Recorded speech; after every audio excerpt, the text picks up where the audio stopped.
Hello student, आज की worksheet 38 जो कि शिक्षा निदेशालय राष्ट्रीय राजधानी क्षेत्र दिल्ली द्वारा भेजी गई है। कक्षा छठी की विषय हिंदी है। व्याकरण सर्वनाम भाग 1। अतिथि है आज की 23 फरवरी 2021। प्यारे बच्चों, नीचे एक अनुच्छेद दिया गया है, आइए इसे पढ़ते हैं। रानी 10वीं कक्षा में पढ़ती है। रानी हॉकी की अच्छी खिलाड़ी है। रानी की आर्थिक स्थिति अच्छी नहीं है और रानी को अपनी फीस माफ़ करने के लिए प्रार्थना पत्र लिखना पड़ता है। कई बार रानी समय पर फीस भी जमा नहीं करा पाती। रानी से कहा गया है कि जब रानी का चयन राज्य स्तरीय टीमों में हो जाएगा तब रानी की फीस माफ़ कर दी जाएगी। इस अनुच्छेद को पढ़कर अर्थ तो ठीक से समझ में आ रहा है, लेकिन कुछ अटपटा सा लग रहा है ना। कुछ अटपटा सा लग रहा है कि बार बार रानी रानी रानी रानी रानी बोल रहे हैं हम। असल में इस अनुच्छेद में एक संख्या शब्द रानी कई बार लिखा गया है। इस कारण यह अनुच्छेद लंबा और बोझी लघु है। और आइए अब इस अनुच्छेद को पुनः पढ़ते हैं। तो अब इसको थोड़ा छोटा और सही करते हैं। कैसे करेंगे देखो। रानी 10वीं कक्षा में पढ़ती है। वह हॉकी की अच्छी खिलाड़ी है। तो अब रानी की जगह क्या करती है, वह। उसकी आर्थिक स्थिति अच्छी नहीं है और उसे अपनी फीस माफ़ करने के लिए प्रार्थना पत्र लिखना पड़ता है। कई बार वह समय पर फीस भी जमा नहीं कर पाती है। उससे कहा गया है कि जब उसका चयन राज्य स्तरीय टीम में हो जाएगा तब उसकी फ़ीस माफ़ कर दी जाएगी। तो यहाँ पे अब देखो, रानी की जगह क्या लगा दिया, वह, उसकी, उसे, वह, उससे, उसका, उसकी, ये सब चीज़ें यूज़ कर दी ना।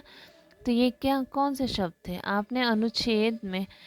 आपने देखा कि ऊपर लिखे अनुच्छेद में संज्ञा रानी के स्थान पर वह, उसकी, उसे, उससे, उसका, उसकी आदि शब्दों का प्रयोग हुआ है। अतः ये सभी शब्द क्या हैं, सर्वनाम शब्द हैं। सर्वनाम यानी सबके लिए नाम। सर्वनाम, सर्व में सबके लिए होता है ना, तो सर्वनाम में सबके लिए नाम जो होते हैं। इस प्रकार हम कह सकते हैं कि संज्ञा के स्थान पर आने वाले शब्दों को सर्वनाम कहते हैं। जो संज्ञा के स्थान पर आते हैं उन्हें हम सर्वनाम कहते हैं। प्रयोग के अनुसार सर्वनाम के 6 प्रकार भेद हैं। अब कैसे कैसे यूज़ करना है उसके अनुसार उसके 6 भेद हैं। पहला क्या है, पुरुषवाचक सर्वनाम, जैसे मैं, तुम, तू, आप, ये सब क्या आते हैं, पुरुषवाचक सर्वनाम में आते हैं। फिर है निश्चयवाचक सर्वनाम, यह वह, कि जिसे हम निश्चित हैं जिसके लिए, वो होता है, वहाँ यूज़ करते हैं निश्चयवाचक सर्वनाम। अनिश्चयवाचक सर्वनाम, जब हम कोई निश्चित नहीं है कि वहाँ कुछ है, कोई है, हम निश्चित नहीं बता सकते कि क्या है, इसलिए वहाँ पे अनिश्चयवाचक सर्वनाम, जैसे कोई, कुछ। संबंधवाचक सर्वनाम, जो सोएगा वो खोएगा। तो यह क्या हो रहा है, संबंध बता रहा है ना कि जो सोएगा वो खोएगा। प्रश्नवाचक सर्वनाम, कौन, क्या, जिसमें हम प्रश्न पूछते हैं, वो हो जाते हैं कौन या क्या जैसे। फिर आता है छठा, निजवाचक सर्वनाम। निजवाचक सर्वनाम जैसे अपना, जो अपनेपन का हमें बोध करा रहे हैं, वहाँ आ जाएगा निजवाचक सर्वनाम।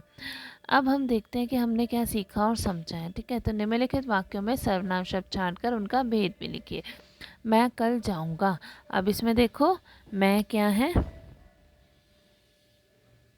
मैं कल जाऊंगा, तो आप यहाँ पे लिख देंगे मैं। ठीक है, और इसका भेद कौन सा है, मैं पहले वाला आ जाएगा, पुरुषवाचक सर्वनाम।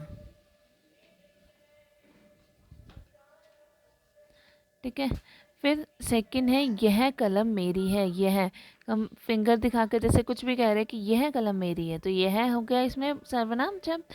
और कौन सा सर्वनाम है, निश्चयवाचक सर्वनाम। बाहर कोई खड़ा है, कोई, हमें नहीं पता कौन खड़ा है, तो कोई हो गया सर्वनाम। और कौन सा भेद हो गया, अनिश्चयवाचक सर्वनाम। बाहर कौन खड़ा है, कौन खड़ा है, अब इसमें क्या है, कौन हो जाएगा। और प्रश्नवाचक सर्वनाम, इसमें प्रश्न कर रहे हैं, मैं अपने आप पढ़ लेता हूँ। मैं, पुरुषवाचक सर्वनाम, और अपने आप से क्या आ जाएगा यहाँ पे, निजवाचक सर्वनाम। ठीक है, और फिर है, गांधी जी अपना काम स्वयं करते थे। गांधी जी अपना काम, तो अपना यहाँ आ रहा है, अपना क्या हो जाएगा, सर्वनाम। और कौन सा, निजवाचक सर्वनाम। जिसको आपने बुलाया था वह आया है। जिसको बुलाया था, जिसको, तो जिसको से क्या आ रहा है यहाँ पे, संबंधवाचक सर्वनाम, कि जिसको बुलाया वह आ गया। तो ये जिसको और ये वह क्या दिखा रहे हैं, एक दूसरे के संबंध दिखा रहे हैं, तो यहाँ आएगा संबंधवाचक सर्वनाम। हम कल बाजार गए थे।